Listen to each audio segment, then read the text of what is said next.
1,85,00,000 విలువ చేసే గంజాయి, ఆల్ఫాజోలం, డైజోఫామ్ మత్తు పదార్థాలను పట్టుకొని దగ్ధం చేస్తామని నిజామాబాద్ డిప్యూటీ కమిషనర్ సోమిరెడ్డి తెలిపారు.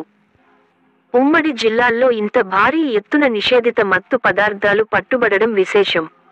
783, 36 కిలోల గంజాయి, 16, 625 కిలోల ఆల్ఫాజోలం 2, 15 కిలోల డైజోఫామ్ను మత్తు పదార్థాలను దగ్ధం చేసినట్టు తెలిపారు.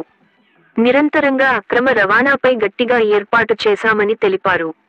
కామారెడ్డి జిల్లాలో 36 కేసుల్లో పట్టుకున్న రూ. 3.51 కోట్ల విలువ చేసే గంజాయి, ఆల్ఫాజోలంను మంగళవారం కాల్చివేశారు. నిజామాబాద్ జిల్లా జక్రాన్పల్లి, పడకల్ గ్రామంలో ఉన్న ప్రభుత్వ ఆమోదం పొందిన శ్రీమెడికేర్ సర్వీసులలో గంజాయిని దగ్ధం చేశారు.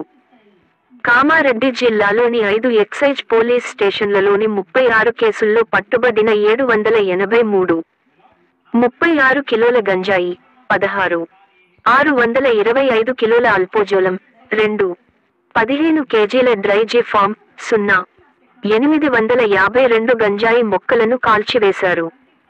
నిజామాబాద్ జిల్లా డిప్యూటీ కమిషనర్ సోమిరెడ్డి డిస్పోజల్ అధికారిగా ఇచ్చిన ఆదేశాల మేరకు Kamareddy excise superintendent Hanumantha Rao excise police స్టేషన్ల ఎన్రిచేలు గంజాయిని కాల్చివేశారు. గంజాయిని డిస్పోజల్ చేసిన ఎక్సైజ్ అధికారులను ఎక్సైజ్ ఎన్ఫోర్స్మెంట్ డైరెక్టర్ వి.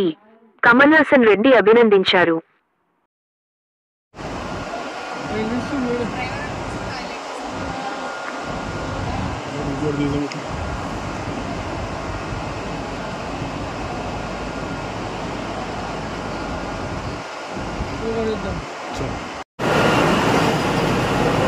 Vegan.